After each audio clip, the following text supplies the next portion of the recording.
Hey, what's up? It's your boy G-reg. We are back with another video. We are watching Explore With Us when a killer doesn't realize he is being filmed. Let's get into it. Be their friend's killer. They collaborate with law enforcement and go. When two young men suspect a member of their own circle may be their friend's killer, they collaborate with law enforcement and go undercover to capture secret recordings.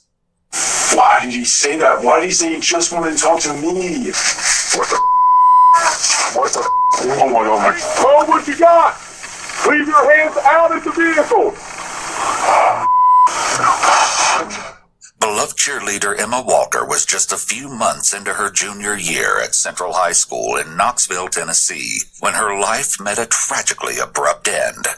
Initially, it seemed it was some sort of terrible accident. There was no other way to explain it. However, investigators would soon untangle a twisted web of lies and uncover the horrific reality. Someone had wanted Emma dead. Growing up, Emma's ultimate dream was to become a neonatal ICU nurse someday, and the honors student was putting in the necessary effort to ensure she'd get there. She was making the most of high school, and her innate ability to excel in her endeavors was also exhibited in her role on the cheerleading squad. Her third year had just gotten underway, and she was loving it. Then, the morning of Monday, November 21st, arrived. Like she'd done so many times before, Jill went to her daughter's room to wake Emma for school around 6 o'clock. Right away, it was apparent that something was terribly wrong. I just tried to wake up my daughter for school, and she has no pulse. How old is She's 16. What? Man, that is crazy. Responsive. Yeah, her tongue's hanging out of her mouth. Stay on the line. I'm transferring you to rural Metro. Step into Hojo, where the whole family is welcome, where the rooms are vibrant and modern. Word of the mysterious tragedy spread quickly. Among those hit particularly hard by the devastating news of Emma's death was her boyfriend of 2 years, Riley Gall. The two had first met in the fall of Emma's freshman year at Central High. She was the only freshman to secure a spot on the cheerleading squad. It was right around then that Emma caught the attention of junior and star wide receiver Riley Gall. It came as no surprise that the two were soon inseparable. A steady stream of posts with photos saturated their social media feeds, documenting the fun times they shared. There were collages such as the one that read, "Look how lucky I am," posted by Emma in May of 2016. By the time that fall of 2016 rolled around, Emma and Riley were 2 years into their relationship. Emma, now a junior, remained a dedicated member of the cheerleading squad at Central High. Though Riley had graduated that previous spring, he stayed close to his hometown and was attending Maryville College, where he quickly made a name for himself as a wide receiver on the football team. Then, just a few months into the new school year, young Emma was gone. As routine procedure goes, the Knox County Sheriff's Office immediately began speaking with those closest to Emma. Riley was brought in that evening on the outside chance that he might be able to aid in the investigation. Based on a tweet from earlier that day, he was very distraught, and understandably so. "That's my beautiful Emma. Rest easy now, sweetheart," it read. And it just so happens, word has gotten back to law enforcement that Riley has some particularly eerie information to share. Apparently, Emma had been receiving threatening text messages from an unknown source during the course of the previous weekend. The detectives start with brief introductions, then get a technical matter out of the way. The following footage has been analyzed by a qualified team, including a licensed attorney, a licensed clinical psychologist, a former licensed professional counselor, and a licensed professional counselor. Before we get started, I understand you're not under arrest right now. You came down on your feet with your granddad and your mom. But because you're in a secure area, I have to read you your rights, okay? Because basically if you're in a position that you can't get up and leave and get out on your own, they technically look at that in court as being in custody. but understand you're not in custody. I've not put handcuffs on you. I've not told you you've been charged with anything. Like, it's just a formality. After Riley has read his rights, they engage him in a bit of small talk and efforts to build rapport, establish a baseline, and make him feel comfortable. While we're waiting on him, tell me a little bit about yourself. I know, obviously, you played football at Maryville College. I'm assuming you played football in high school? Yes. What position? Wide receiver, cornerback, punt returner, kick returner, punter. You must be pretty good. Yeah. Well, you kicked Hall's butt all over the place last year, so that's been your senior year, right? It's always painful to lose to you guys, but good luck. Hang in there and stay at it, work at it. A few minutes later, the detectives dive into the true reason for the meeting. They ask Riley to provide a timeline of his whereabouts over the previous weekend. Let's start with Friday. What, do you have classes during the day? Wednesday, Friday, I have an 8 a.m. and a 9 a.m. And Tuesday, Thursday, I have a 6 a.m. and an 11 a.m. And then the other class on Monday, Wednesday, Friday is 6 a.m., bro? Wow. Fuck that. You're still pretty busy, don't you? Fuck that. Start with Friday. You get out of class at 1 p.m. Mm-hmm. What happens from there?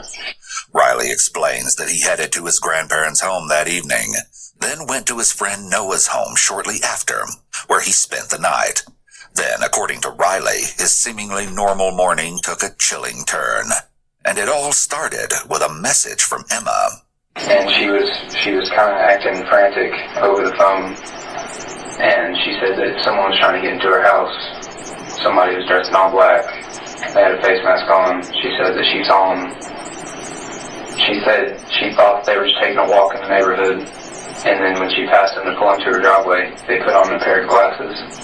And they started, she said they kind of sped up. So she went into the garage and shut the garage. And that's when I dropped all the stuff I was in at my stepdad's house and drove all the way to her neighborhood. Did you say she texted you that information? She texted me she was asking if it was me at first, and I told her no, what's going on, and that's when she FaceTime called me. She was crying and freaking out, so I said, okay, give me a minute, I'll come down there and check it out.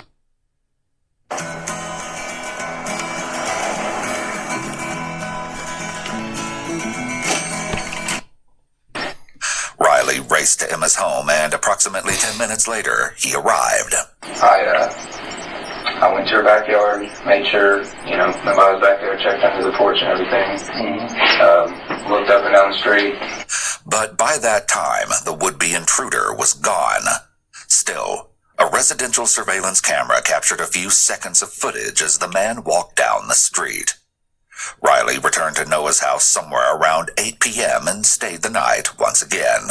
Time do you leave and where do you go Sunday morning? I don't know what time I woke up, but when I woke up, I went back to my grandparents and then went back over to Noah's house. And I got back to campus around 11:30, 11:45. Naturally, the college freshman had left his homework until somewhere around midnight Monday morning.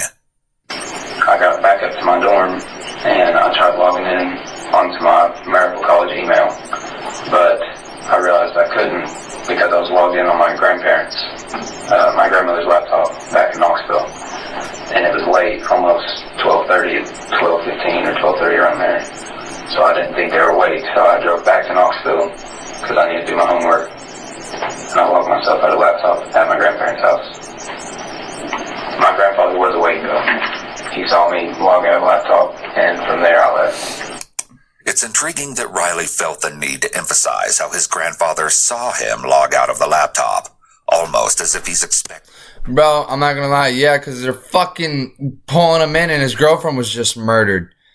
You stupid bitch. This narrator's a moron. He's lying about why he went home. He saw me log out of the laptop. When someone who's being questioned acts defensive before they have even been accused of something, it can be seen by law enforcement as a possible sign of deception. I ended up not doing any of my homework. Instead, I got back to campus around 1 a.m. and just sat in my car for about 2.5 hours, and just slept. 4:30, I fell asleep around then, and that's when I woke up to people calling me about what had happened. Well, first he had texted me, and he was like, hey man, I'm sorry about what happened. So I was like, what are you talking about? And he called me after that, and he said, did you not hear what happened? I said, no, what are you talking about? And he said, they found Emma dead in her bed this morning, or unresponsive is what he told me. And that's when I started freaking out, having a breakdown. So my parents, or my mom and my grandmother, were coming out to campus to get me. They probably got there around 9-ish, 9:30, somewhere around there. As soon as he starts talking about being told about Emma's death, Riley starts stroking his face. This is a self-soothing behavior indicative of heightened anxiety. This could be because the topic is distressing for him, which would be understandable, or a hint that maybe something else about the topic makes him nervous. Although some dismiss nonverbal analysis as pseudoscience, and whether or not the viewer agrees with it, it is used by the FBI, CIA, and police during interrogations, which is why we include it. When the CIA is interrogating an individual, they look for clusters of 3 or more indicators that occur in either quick succession or all at once. These indicators can be signs of discomfort or uncertainty in what the individual is stating. Alright, nobody gives a fuck, dude. Nonverbal analysis. Jesus Christ, I'm not. Fuck.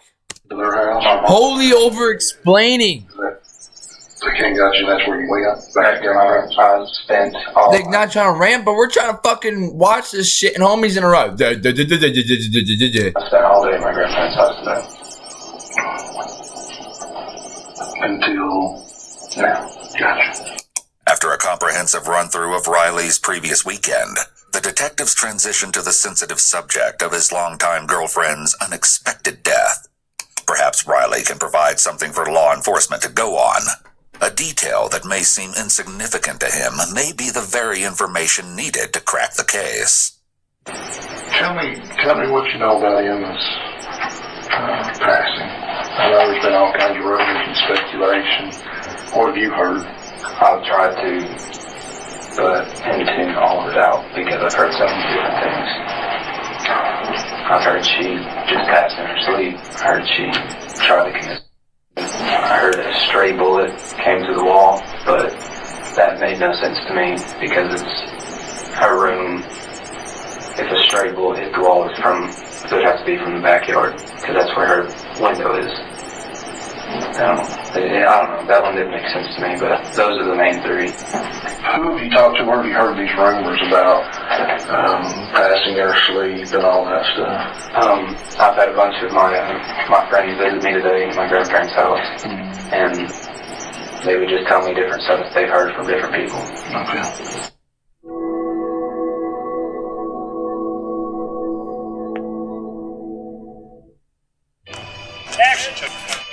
Eddington is a story about a small town in New Mexico. Nobody gives Riley has been fidgeting and spinning his seat throughout the interview so far. But as soon as the detectives start asking about Emma's death and the rumors surrounding it, he also begins picking at his fingers, which is typical. Bro, I'm literally doing that right the fuck now, dude. I'm literally picking at my fingers right now. Shut the fuck up. These people think that dude, it's not that deep. Okay. Chat, how many times do I do this? Move up and down in my butt while I'm watching this fucking thing, or play with my hair, or move my hair, or touch my face, or itch my beard. I do it so fucking much. Hey, I'm not gonna lie. If that's what they're basing this shit off of, you got me fucked up. Do you remember who told you the stray bullet? Yeah, it was actually about an hour ago when he showed up. His name's Jacob. How do you know Jacob? We've been friends since 2nd grade. Did he say where he heard the stray bullet theory? No, he said it was the same thing, like hearsay. He said he probably said that didn't sound right to him either, but... Horrifyingly so, it seems that the detectives are beginning to consider that the killer could be hiding in plain sight, disguised as a grieving friend. Perhaps they even paid Riley a visit in an attempt to avoid suspicion, simply playing the part of another young mourner expressing condolences to the longtime boyfriend of the deceased. Detectives have collected potential leads in Riley's visitors from earlier that day, and with this, the entire trajectory of the investigation has drastically changed. Can you think of anyone that would want to hurt Emma? Not off the top of my head, no. Because, I mean, she had any enemies? No. She had no enemies that would want to hurt her. I mean, she had high school drama enemies, but, like, just girls she didn't like, but none that would do that.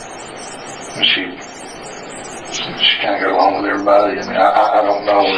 She was very likable. She was friends with most anybody that she talked to. The last time you talked to her, you said was Sunday night. Sunday night. Did she make any comments about anybody being mad at her or upset at her or anybody want to hurt her? No, but the only thing that I thought of was whoever the person was at her house Saturday morning. That's the first thing I thought of when I heard that she had passed this morning. Then, a completely unexpected revelation is brought to light, and it changes everything. You got people that are mad at you, that are trying to hurt you or anything? Not that I know of, I don't know. And nobody tried to kidnap you or kidnap me? Yeah. Repeating the question can be a red flag to detectives. It could mean that the person being interviewed needs time to think about their response. He asked him if he was kidnapped. Kidnapped? Yes, I would do this narrator. I'm sorry, narrator. You're fucking pissing me off today. You're stupid as fuck. I would do the same thing. A deceptive individual likely wants to prevent awkward silences after a question, as that could seem suspicious. However, if they need a moment to consider what they should say, they might repeat the question to fill that conversation gap. Oh, yeah, I was kidnapped. Oh, no, I wasn't kidnapped. It doesn't make a fucking difference, you idiot. I didn't want to. I'm sorry, I just didn't want to talk about it because it was traumatizing. I didn't know what to make of it. And that's pretty important for us to probably know. I mean, somebody trying to kidnap you. But I don't know, like, I don't know anything about it. Notice the weak movement Riley makes here. It's a half-hearted shrug and his hands barely raise. Throughout, his illustrators have been minimal. We don't have anything of him before the interview to really compare to, but it's an... So, I'm going to be honest with you. All right, chat? I'm going to be honest with you. I think he could have done it. I really do think he could have done it. I think he could have killed this bitch and is playing it off. But right now, the shit that this motherfucker is pointing out ain't clues. They're not clues. Oh, he shrugged. His hands raised 2 inches off the fucking his thighs. Are you stupid? Hey. I like tomatoes. Atypical behavior for people in general to have such weak nonverbals. Illustrators help people make points while they speak. In contrast, restrained gesturing is believed to be a telltale sign of deception. When did this alleged kidnapping take place? Friday. My bad, I was unplugging from This past Friday? When did that happen? Wait, what? Homie, wait. When did that happen? Friday. He was just kidnapped When did that happen? Sounds alright. I just don't know. I don't remember much about it. I just remember two guys.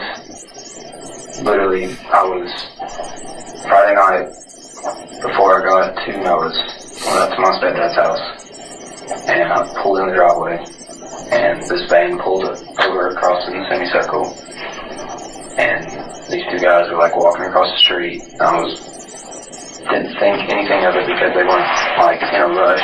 And I turned around, I'm about to get in my car, and next thing I know, one of them grabs my back, and the other one's around the corner, and they just like... Man, I'd love for that to happen to me, bro. A free ass whooping, bro. Dude, chat, and I'm not even trying to be that motherfucker, bro, but I'm like, I used to, like, I've fought, and I've done fucking Muay Thai for... I'm 21, and I started when I was 8. So, what, 13 years? I would fucking... I would murk them. We see Riley use larger nonverbal indicators. His palms are up, in a position usually indicating that he's asking to be believed, or trying to be convincing. But they don't fit with his words. His hands just sit there for quite a long time, with no words to go along with it. I don't remember much. They just had me. I couldn't see anything. They had something over my eyes. I haven't told my mom or anybody about this. Oh, really? No. Wow. Terrified. Wait, what? Wait, whoa. He was kidnapped. No. Alright, never mind. Now he's capping. You gamble? So these guys just randomly picked you out for no reason? I guess. Riley's account sounds a bit questionable, especially because he doesn't give a clear reason as to why he can't remember much of it. He's also left out any mention of his feelings during the event, and only mentions being terrified to justify why he hasn't told his mom about it. Most people who were telling the truth about something major, such as being kidnapped, will express what their emotions were at the time. This is because their emotions are tied to the memory of the traumatic event. When someone leaves these details out, it can be a red flag for possible deception. But the question is, what could he be leaving out? That same night, Emma had attended a gathering at a friend's home after the football game. It was somewhere around 11:30 p.m. when she began receiving alarming text messages from an unfamiliar phone number. They did ask me, they were like, who would you want to talk to for the last time? And so I started freaking out, and I said Emma. Text messages instructed Emma to go outside. They stated that they had her loved one in their possession, and if she didn't comply with their demands, he'd be hurt. And they made me call Emma. She wouldn't answer my phone multiple times, so they used their phone. And I was just crying and screaming. She thought it was a joke. She thought I was playing a prank on her. Riley has been fidgeting with his hands and moving in his seat this entire time. This indicates that he's been letting off his excess energy, which is going to be a red flag to the officers that he may be hiding something. The fact that Emma thought Riley was playing a joke on her could suggest that he had done something in the past to make her doubt his sincerity. Are you fucking stupid? A friend accompanied Emma. Who's gonna believe that their fucking boyfriend and girlfriend's getting fucking kidnapped? And that was when they located Riley, lying face down in a nearby ditch. According to her friend, Riley appeared to be disoriented. I woke up where Emma was.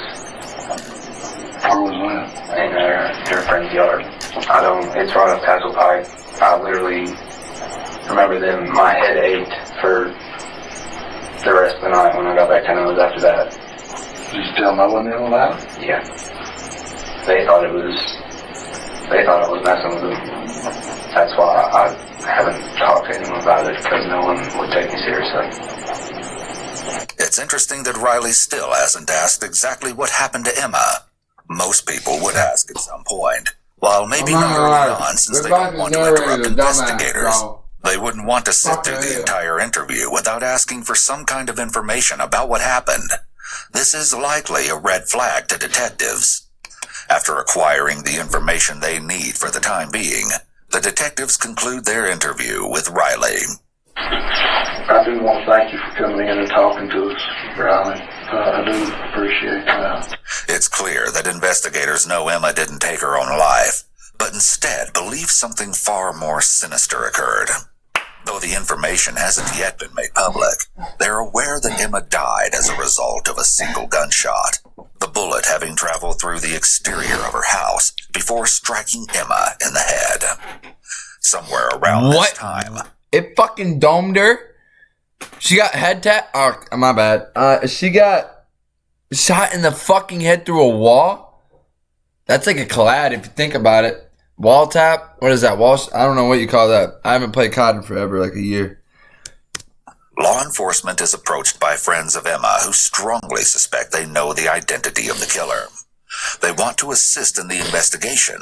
In fact, they believe they can get their hands on the very weapon that might have been used to murder Emma earlier that same morning. If the rumors that she died of a gunshot wound are accurate, that same morning, if the rumors that she died of a gunshot wound I can't tell what kind it is.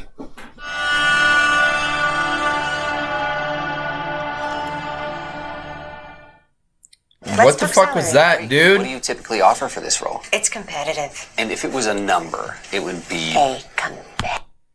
You see, the person they suspect is also a close friend of theirs. In addition, one of the teens has recently witnessed something quite coincidental. The suspect had recently acquired a firearm. In fact, he'd gone so far as to show it to one of them. With the friends having come forward, the idea that the killer is among them has gained even more credibility, disturbing as it is. Despite the potential dangers of which they're warned, the amateur detectives opt to go through with the sting operation on November 22nd. Amateur? Just one day after Emma had died. So they're newbies? A plan is constructed, and the friends are wired and equipped with a hidden camera. I'll do that. All of you. There's nobody else I'd rather be going into this shit with. Nobody else I could go into this shit with. Oh shit, man. This is insane. You go do your thing, guys. Alright. Hey, everyday life, man. Everyday life. Go do your thing. Let's go play some Modern Warfare. There you go. This is just another day, man. Yeah, look at that. Let's go play some Modern Warfare. There you go. This is just another day. Now, I know I was just talking about getting head tapped, comparing Call of Duty to a teenage girl getting shot in the head through a wall. Alright, I get that, I understand. I apologize for that. I'm not gonna lie, let's go play some wars. Alright, yeah, you got it, man. That's awesome. Yeah, look at that father. That light's still on? Yeah, yep. Okay, guys, do your thing. Thank you. Thanks, guys.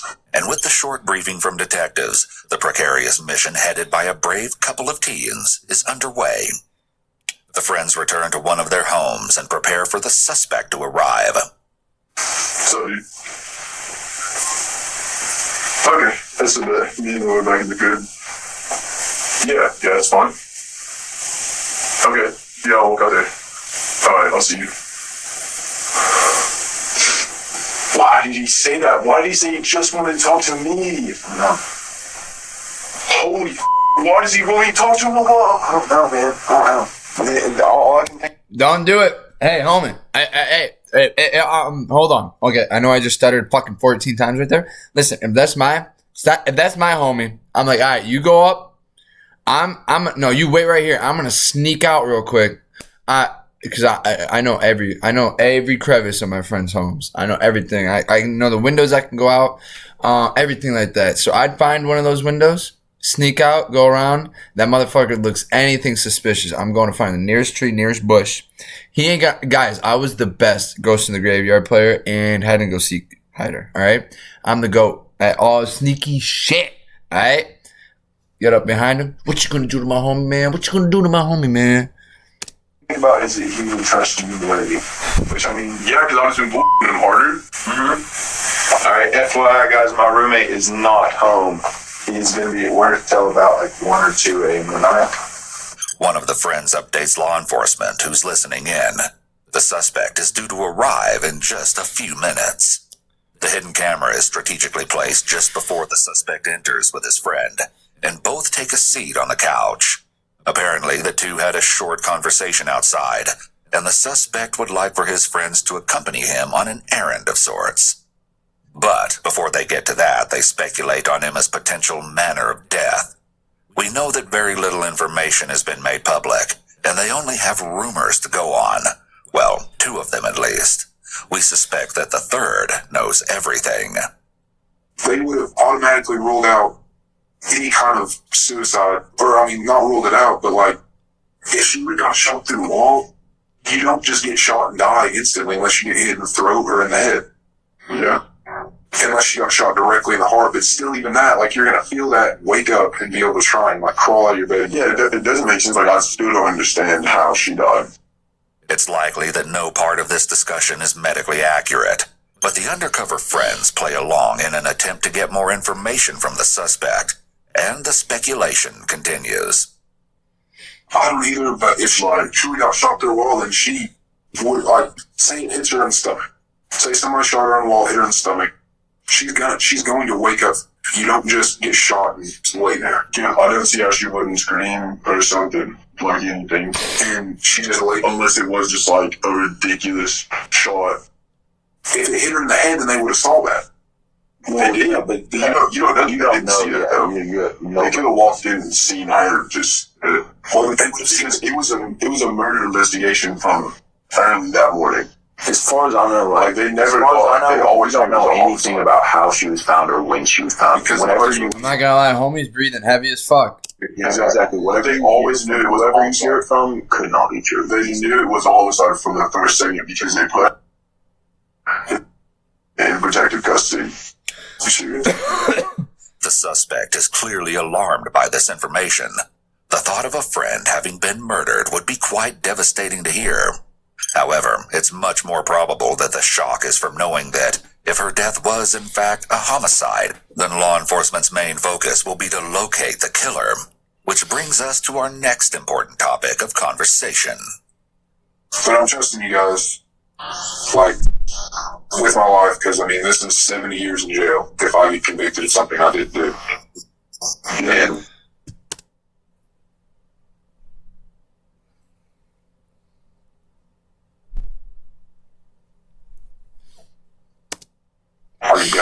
are you busy right now? Are you about to do anything? Well, can we go to the bluffs? Because I need to get rid of the bluff. I'm gonna have to throw it into the water. They'll never find me.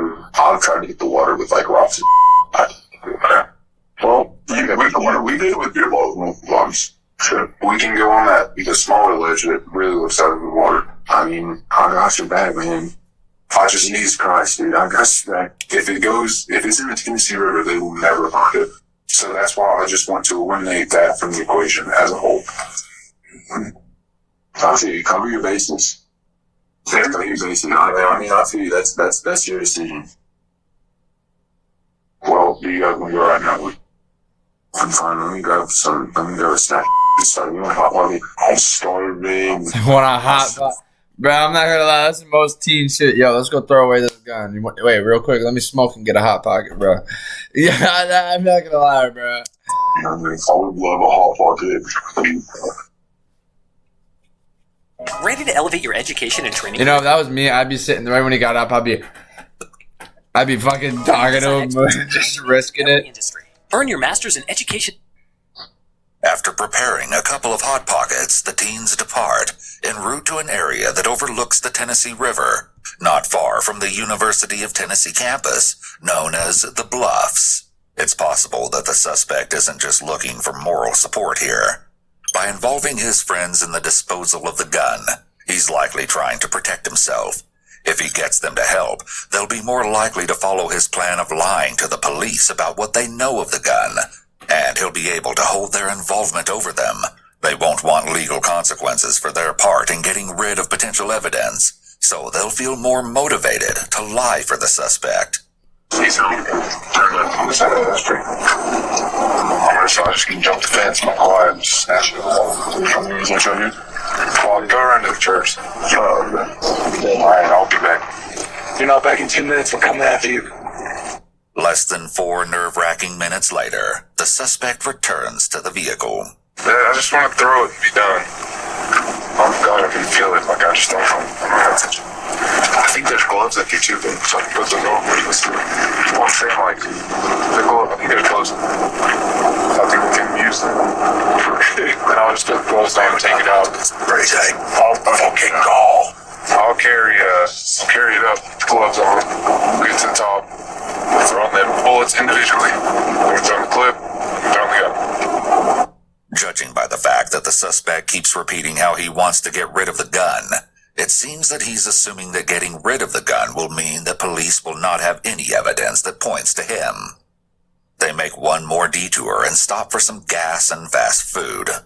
The suspect, seated in the front passenger seat, hasn't allowed his death to affect his appetite. About 15 minutes later, they arrive at the Bluffs, and the horrifying moment of truth has almost arrived. Dude, let me see this thing. I don't know if you should touch me. Unless you got photos on our stuff. I mean, they don't have my fingerprints in any database. Yeah, but they didn't print me. Oh my God. What?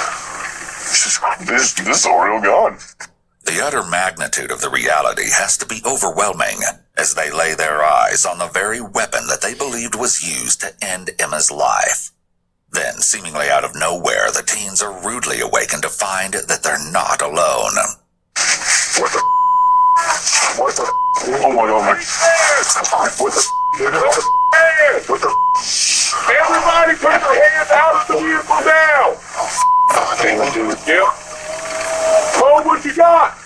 Leave your hands out of the vehicle! Amid the chaos, in just seconds, the suspect will be ordered to exit the vehicle, and all those present are aware that he's in the possession of the suspected murder weapon. If the suspect feels like he has nothing left to lose, and senses that his friends betrayed him, he may choose to take revenge. Oh, dude. Front passenger, can you hear me? Yes. Right hand, open the door from the outside. Open the door all the way. Exit the vehicle, keep your hands up. Hands up. Thankfully, he's apprehended without incident. Rear passenger, do not move. Do you understand me? Yes. Do you understand? Yes. Do not move your hands. Yeah. Out. You got gloves? No. More gloves? Right there. Right there. Move the bag back toward the seat. Yep. Okay. Hey, Merritt. Yep. Just pull that bag enough and just to see the serial number. Just to see the serial number. How good do you want to look at this? You want me to start serial blood for a hold and see if we can take care of no on his, I'll call, goddamn right, boys. And with that, the serial number was confirmed to belong to a gun that has, very recently, landed itself on law enforcement's radar. It had been kept under the driver's seat of the owner's vehicle until, on November 18th, when he realized it was missing. And here's where it all begins to come crashing down. On November 20th, James Walker reported his Glock 9mm pistol stolen. Though James and Emma's family share a surname, they are of no relation. James, however, is related to someone else who's very close to the case. His grandson happens to be none other than the grieving boyfriend, Riley Gall. That's right. The suspect was actually Riley all along. In addition to the firearm, other damning evidence was recovered, including the gloves we heard mention of, and black clothing that would later confirm that Riley was likely the suspicious man dressed in black. As it turns out, there's much more to this convoluted story than initially meets the eye. Let's take a closer look into the events that transpired over those 2 years. What you're about to see will paint a picture of a tumultuous roller coaster of a relationship, remarkably different than what you've seen so far. It all started when that freshman cheerleader caught the eye of that star wide receiver. Create spellbinding campaigns with full funnel advertising. We've taken our classic chicken sandwich to the next level with juicier, crispier, tastier chicken, crunchier pickles, and creamy mayo, all served with lettuce and tomato on a toasted brioche. Try it spicy, crispy, or grilled at Culver's. We dated on and off for about 2 years until about 2 weeks ago is when she. Chat, we just got sponsored by Bucked Up. We just got sponsored by Bucked Up, bro.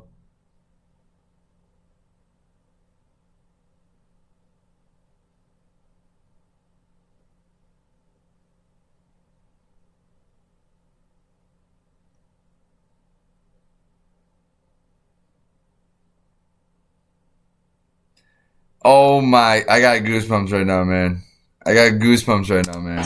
Really cut it off.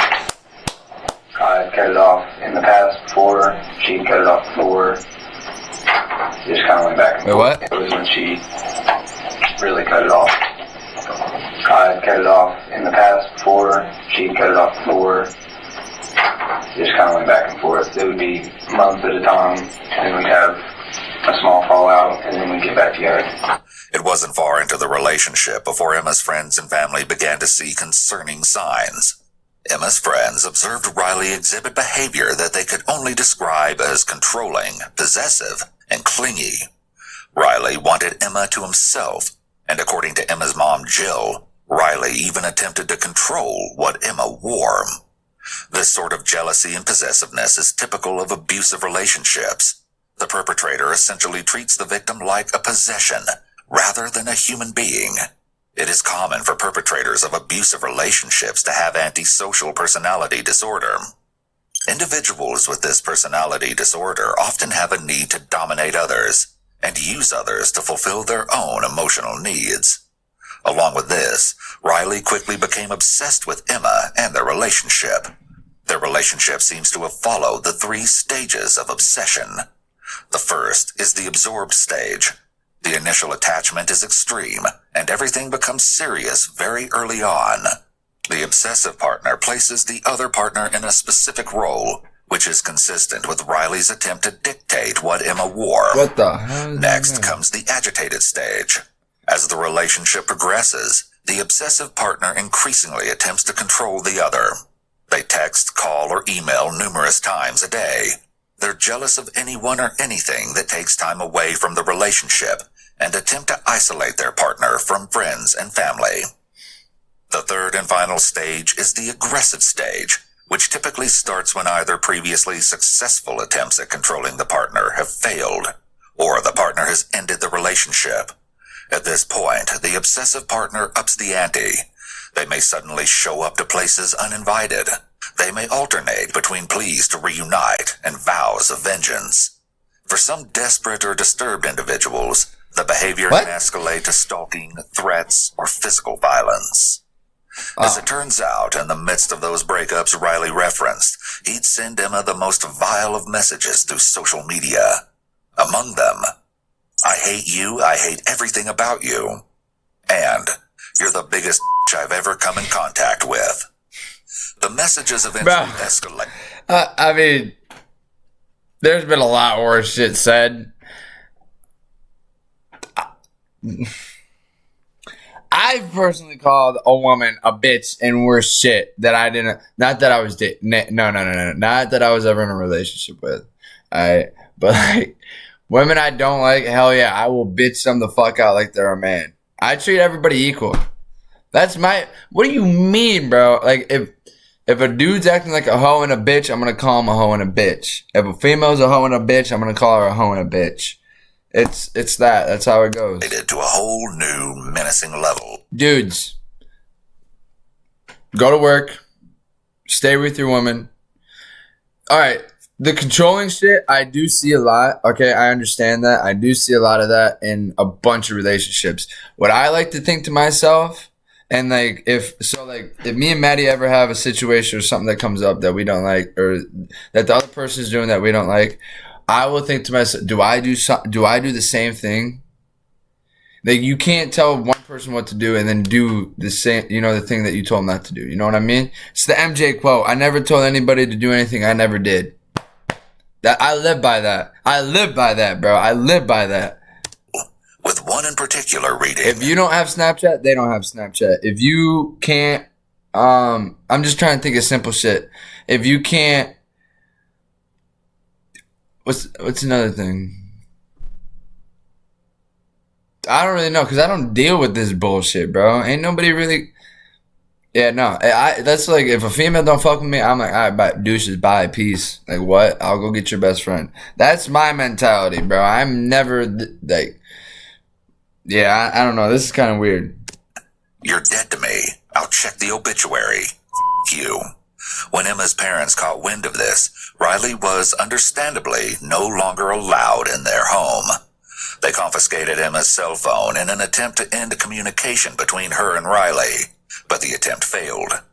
They advised Emma to break up with Riley, and her friends did the same. However, Emma wasn't ready to cut ties, and she was one to make her own decisions. It can be incredibly difficult for someone to leave an abusive relationship. Those on the outside often question why someone would stay, but abusers are not abusive all the time, and often have a seemingly loving side to them.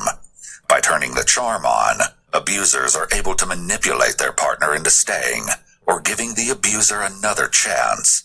However, the cycle of abuse will likely continue, and the level of abuse can escalate over time. And of course, Riley's behavior became increasingly alarming.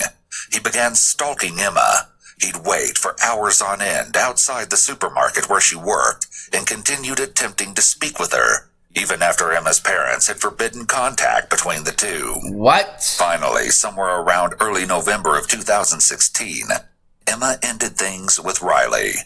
In fact, she informed a close friend that they were done for good, and for a matter of about 2 weeks, friends and family had their Emma back. It's important to note that when someone leaves an abusive relationship, this is considered to be the most dangerous time. Once the abuser realizes that none of their usual tactics are working to get their partner back, their violent behavior may escalate because they feel so out of control. Shortly after Emma ended the relationship, Riley allegedly attempted to take his own life. Campus friends took him to the local hospital for treatment, effectively saving his life. I'm going to say this again. No, Emma, I'm not disrespecting you. I'm giving you props right now. Good job for leaving him. This man's a bitch, a pussy. He was a junior. She was a freshman. So that means she was a junior. He was a freshman in college. Buddy, you're in college. Go to any of your local bars. You have fucking blonde and brown haired bitches drunk as fuck that will literally do anything. They are so stupid. That's why I don't go to bars, bro, because you got stupid whores. Literally every woman that's in a bar is a stupid bitch. If you are single and you're not with a man going out there and you're not on him at all times or with your friend, you're a bitch, you're a whore, you're a slut, you're all that dumb shit. Don't be doing that shit, bro. Same with dudes. Why in the fuck do you go work 10 hours a day all week to go all out all weekend, bro, and not bring a single wife home? Like, bro, you're a dumb bitch, dude. Dudes that do that, you're a pussy. You guys are fucking cucks. You're all the shitty ass versions of men. That's you. Stay home. Focus on your grind. Stay with your one woman. Start a family. It ain't that hard, bro. Oh, you're in your 20s. You gotta go live your life. No. I'm planning on retiring by the time I'm 45, chap. I want to live my life with my kids. Maybe it was then that he made the ultimate decision. If he couldn't have Emma, he'd see to it that no one would. Then, a crime of convenience presented itself. Back in Riley's previous interrogation, the questioning turned to the missing firearm. Investigators are starting to look at the means and access to the aspects of the crime, which is, in a sense, Riley's ability to commit the crime. With all the exterior wood stains out there, it can be hard to choose. Or not. Those who know there's only one way to finish exterior wood I'm sending right. this to somebody. Now, I understand that your grandfather has had a gun stolen or missing or something to that effect. Yeah. Can you tell me about that? It was during the week, last week, because he came and switched out my car with his car to go get the oil changed back in Knoxville. So he left his car on campus, but he took his keys with him. And he said, when he got back, we switched out cars again, and he took off, and he called me maybe 10 minutes later, or 5 or 10 minutes later, and said, "Do you know where my gun's at?" I said, "No, I haven't been in your car." Do you remember what time last week that was? It might have been Friday then. It was Thursday or Friday he came to do that. My bad, chat. He left his car on campus, but he took his keys with him. Okay. So I didn't even go to the car because it only took an hour. He brought my car back, we switched out again, and that's when he got on the road and called me about 5 or 10 minutes later and asked if I had messed with his gun. Alright. So did you have a way to use this car? I mean, did he give you a set of keys or anything? He took the keys with him. Well, I mean, I didn't know if you had an extra set or, I mean, like, I've got keys to my brother's vehicle. He's got an extra to my car that he used. I kept my keys on me because I need the key to my door. Gotcha. The detective has a few important questions. But have you ever taken your grandfather's gun? No. Okay. You didn't like take it to show a buddy or anything, bring it back or nothing like that?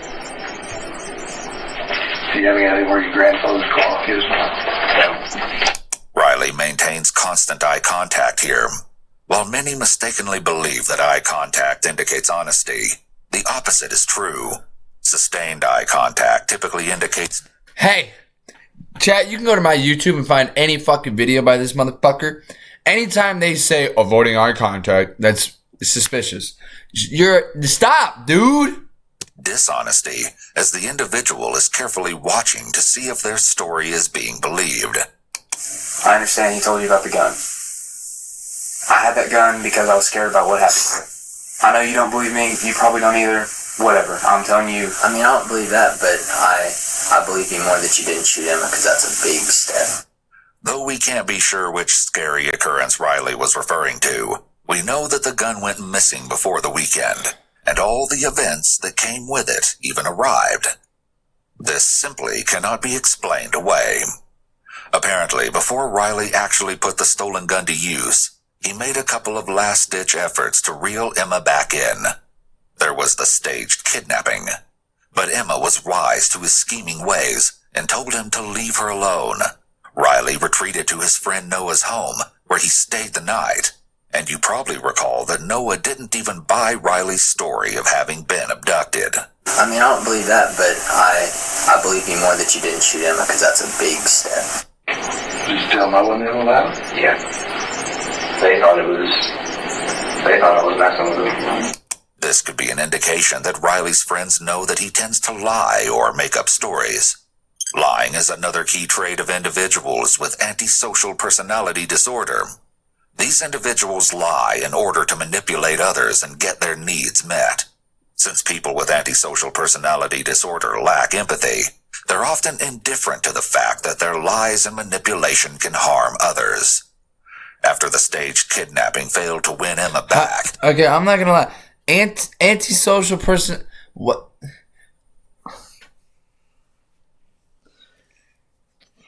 I'm not gonna lie, bro. I'm hearing a lot of shit about antisocial personality that I never knew. Are you fucking tripping, dog? Do you know who Flight Reacts is, bro? He's the biggest antisocial person I fucking know or fucking watched ever. You're gonna tell me this motherfucker... No, dude. Why are you making shit up about disorders, bro? Now when people meet somebody with antisocial personality, they're gonna think that they're fucking crazy, bro. You have to stop saying that and including that. And like, you have to explain, like, yes, he has antisocial, but he has fucked up shit more. He has other fucked up shit. Riley conjured up a new plan and put it into action the following morning. Saturday, November 19th. The infamous masked man, dressed in all black. Emma was so terrified she'd later tell her friend she thought she was going to die. So you went to the backyard, checked, see if you saw anything? How do you get in the backyard? A good question here, seeing as how detectives know that a shot was fired into the house from the backyard. There's off to the right side of her house, there's a gate that has no lock. You can just open up the latches and no good. Detectives are effectively establishing Riley's familiarity with Emma's house and yard layout, which supports the establishment of ability, knowledge, and opportunity to commit the crime. Riley's knowledge of where to shoot in order to strike or frighten Emma is an important piece of evidence related to his ability to carry out the crime. Of course, by the time Riley arrived, the masked man was conveniently nowhere to be found. Around that very time, Emma's mother returned home. Her mom pulled up. Mom saw me there. And her parents aren't fond of me, so she just saw me and told me to leave. And I was Coming up to the car, I was like, I'm not here to harass her. I was just here because she called for help. Here are some more authentic displays of Riley's nonverbals. We can be fairly certain this happened just as he said it, and his gestures are less restrained and more spontaneous. My bad, chat. I'm going to add my bucked up link to my Instagram. Hey, if you guys love energy drinks or love anything, go fucking hit up Bucked Up, bro. The best energy drink. As well, they easily match up with what he's saying. Her parents didn't care for me at all. What was that? Because of the first time we broke up, I had cheated on her. And her parents never forgave me for that, even when she did. And they never let us have an actual relationship for the remainder of the time we were together. After that, that's when I went back over to Noah's house. Do you have your phone with you? I do not. Oh, man. I'd like to see that text message from him, just so I don't get it. I don't. After today, I deleted everything. I don't. Because I don't want any... I just don't want to think about it. But clearly, there was a motive behind the act. It wasn't just a case of attempting to spare himself the painful memories of the love he'd once had and lost.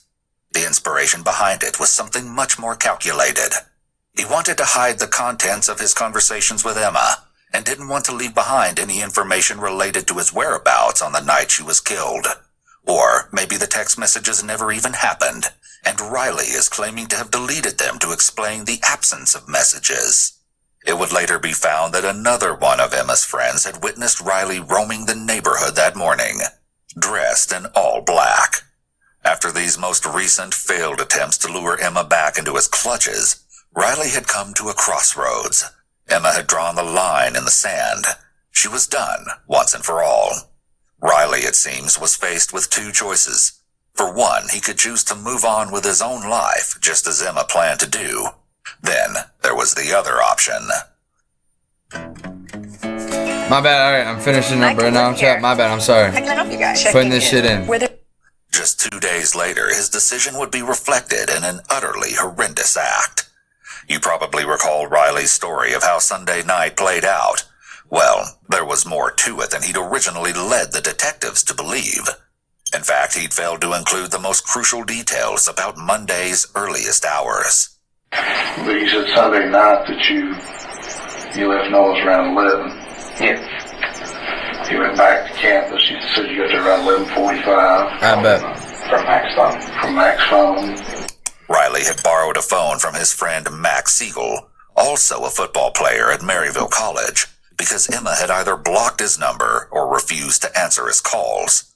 Coincidentally, Mac was one of the friends who took Riley to the hospital for treatment a week or two earlier, after his attempt to take his own life. Oftentimes, people who are highly manipulative and controlling in relationships will make, or fake, an attempt to take their life as a means of trying to manipulate and control their partner.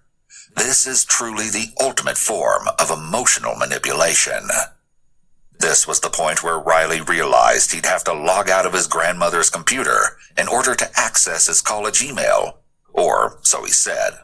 Then Riley's story took a peculiar detour, a poor attempt to explain away an account of a very suspicious alleged conversation that had made its way back to detectives. You get back to the dorm, you said around 12:15. Yeah, my dorm. Mm-hmm. Walker's there. Yes.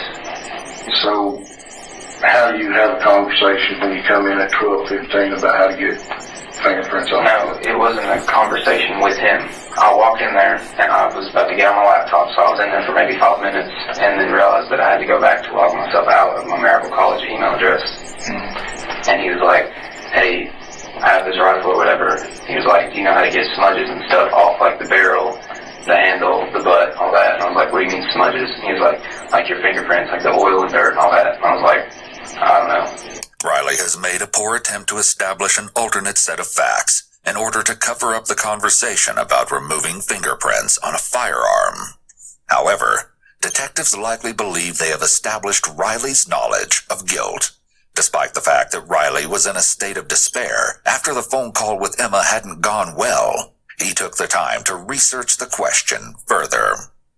And when I called Noah upset about that, I told Noah on the phone, I said, when I asked him that question, he was like, it's a really sketchy question to ask. And I was like, I know, but you're the first person on the phone, so I figured I would just ask you. Detectives had to have detected deception in that far-fetched tale. Of course, they let that one go for the time being and continued with Riley's account of that fateful Monday morning. And then you went back to your grandparents? Yes, to log out of their laptop. He hides his hands in his pocket here, a gesture intended to give someone a sense of comfort and safety in a situation that is clearly becoming increasingly more stressful. Got back to campus around 1 and you said you sat in the car and wept for 2 or 3 hours? Yeah, just cried. And why was that? I just kept, because I knew she wasn't going to come back, and I've always gotten her to come back in the past, and I was just, she blocked me on everything, so I couldn't send her anything. The only thing I could send her messages on was Twitter, and that's when I told you I sent that message around 1. I just told her how much I loved her, and that I was sorry that she didn't want what we had anymore, and I hope that she was going to do great things in the future. It appears that Riley is picking at his nails here, which is a grooming gesture. Grooming behaviors. All right, now you can say that. You know, you didn't have to say all that fuck shit at the beginning without telling us that he's the fucking, like, you know. You had me fucked up. You had me switching. But they do indicate that the person may be feeling uncomfortable and is trying to release some anxiety, possibly because they're lying. Despite Riley saying how much he loved Emma, there's no emotion in his voice to support this, and he hasn't expressed any interest in finding out what happened to her. And I told her I was going to leave her alone after that. But there was one more thing he had to do before he'd leave her alone. Did anybody saw you in your car? Not that I know of. I was looking at my phone all the time, looking at pictures of us.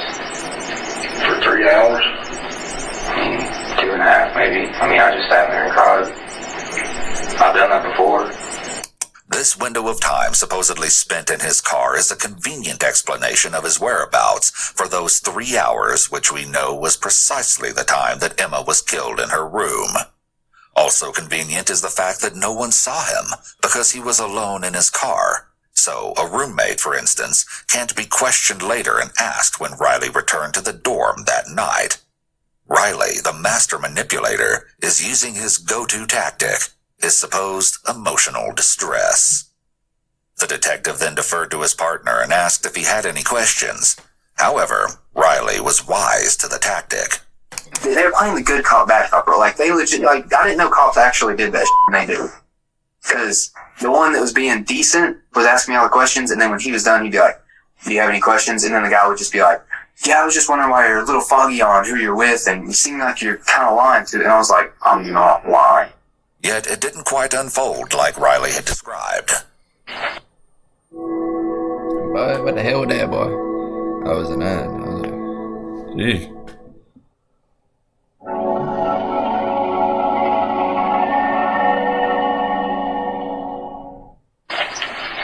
Emma worked at Eagles, did she not?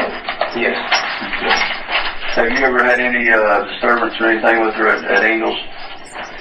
Disturbances. Have y'all ever gotten a fight in the parking lot or anything like that? Yeah, I don't remember what day, but it was a week, maybe a week and a half ago. I met her when she was going into work because she had done the same thing she'd been doing. She'd been blocking me, telling me that she was done, and I went there and I told her I was trying to just get her to reason with me. Then the bad cop has a few more pertinent questions for Riley.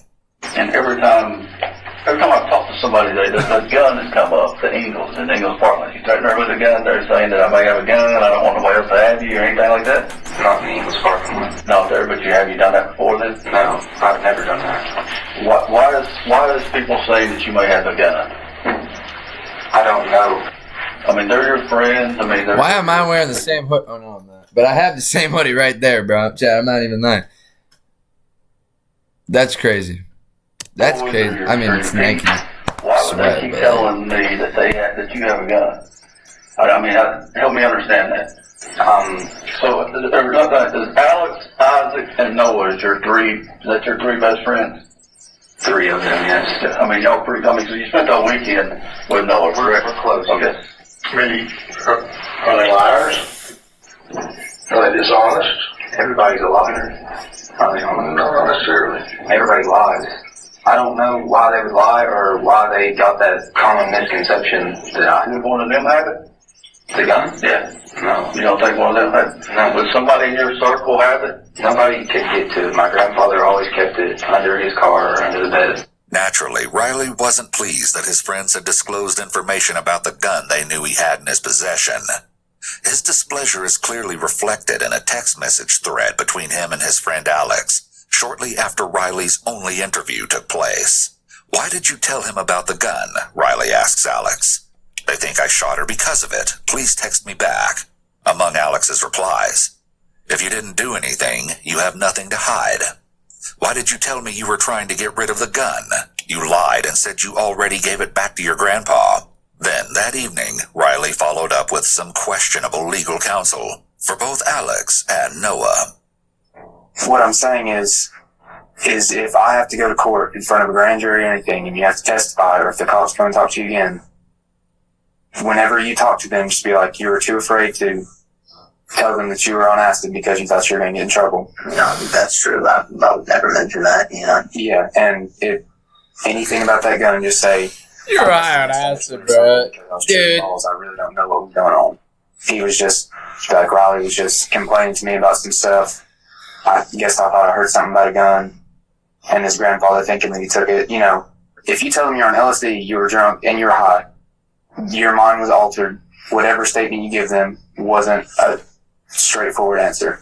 If you just tell them that you were LSD, bro. You guys do LSD? drunk and you didn't really understand what I was saying, you just kind of went along with it. I just tell them I was the only sober person here. And I guess I'll talk to Isaac, because Isaac's going to be sketchy about that too, with telling the cops that he was on a drug, but I'll talk to him another time. The detectives decide it's time to confront Riley. It's obvious he isn't being forthcoming with them, and they definitely aren't Gotta get on it. his elaborate lies. They apply more pressure as they lay it all out for him. We have a gun that belongs to your grandfather that is missing. Okay? We have all your friends saying that you've been talking about this gun. We have one of your friends saying that he saw you with the gun, that you showed him the gun, and that you told him you got it from your grandfather. Okay? Okay. I find it hard to believe that these guys are just making this up. I don't have anything else to say. I've told you the truth from me. So that's, if it's going to be the same question, that's the same answer. Riley is clearly frustrated at this point, but he sticks with his original story and remains consistent. In a last-ditch effort to get more from Riley, the detectives divulge a bit of what they've found so far. We recovered some rounds, and those rounds happen to match the same type of ammunition that your grandfather uses in his gun. So you do know how she died?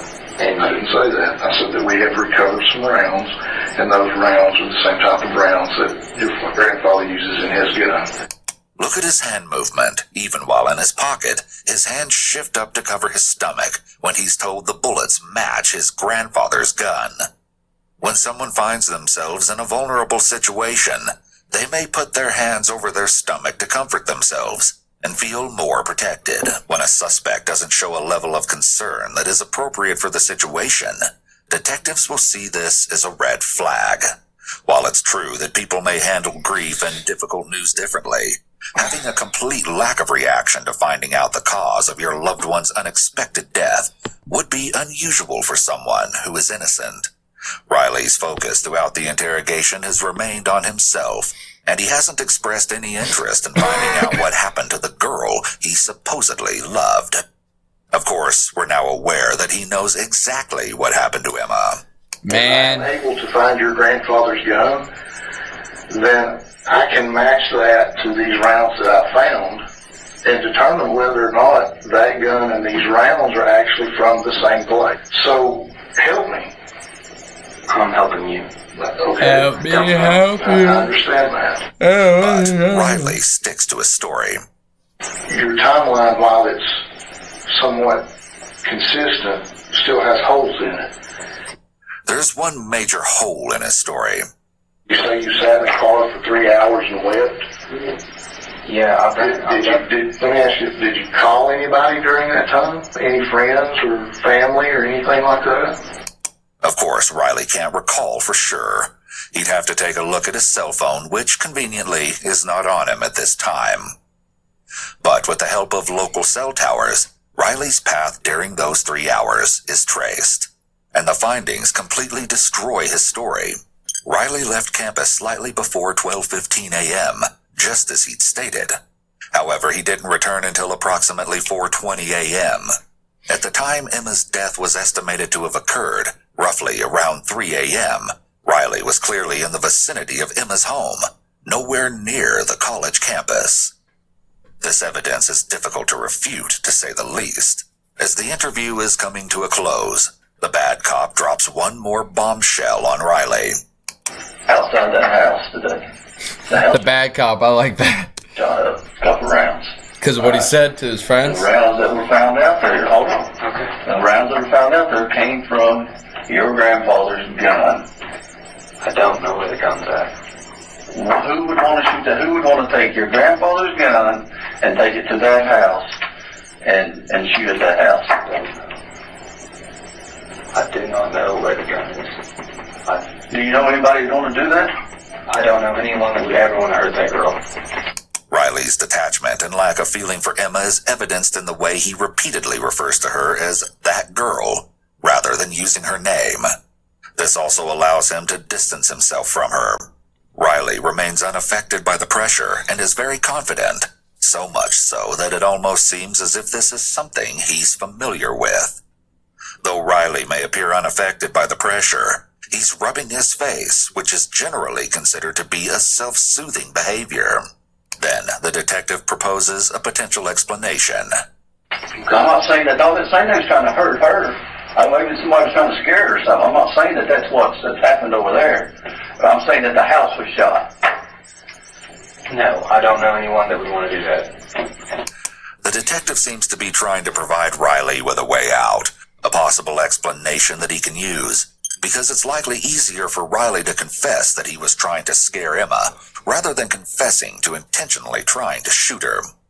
The detective is probably hoping that Riley will find himself cornered, and then ultimately confess to this less severe explanation of Emma's death. Make a mental note of the detective's explanation. Maybe somebody's trying to scare her or something. I'm not saying that that's happened over there. You'll see that it will surface again shortly. At this point, the detectives have found themselves between a rock and a hard place. They're not gaining any ground. The interview is concluded.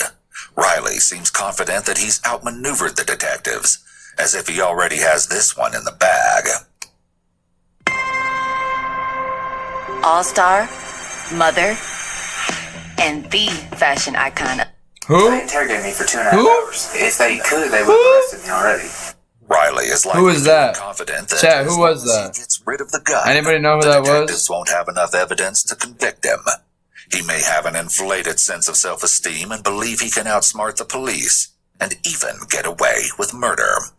However, as he sits on this very sofa before two of his closest friends and feeds them false information to relay to law enforcement, there's much more going on behind the scenes than he could ever imagine. The sting operation was carried out Tuesday night, just one day after Emma was murdered, and Riley was questioned. As you heard, everything went down as planned, and the operation proved to be a success. When the trial rolled around in May of 2018, Riley and his attorneys adopted a creative defense. You probably recall this. I'm not saying that all this thing is trying to hurt her. Maybe somebody's trying to scare her or something. I'm not saying that that's happened over there. But I'm saying that the house was shot. No, I don't know anyone that would want to do that. Well, according to his attorney, Riley had never intended to harm Emma. The 2 gunshots that pierced the exterior walls of her home were simply another attempt to scare Emma, in hopes she'd reach out to him for help once again. He never intended to shoot her, they claimed. In the end, though, the jury found no credibility in the defense. Riley was found guilty of stalking, theft, reckless endangerment, possession of a firearm during a dangerous felony, and, of course, first-degree murder. Yep. And in Tennessee, a first-degree murder conviction is accompanied by an automatic life sentence. In keeping with her thoughtful nature, Wow. March 24th will remain Emma Walker Day in Knoxville.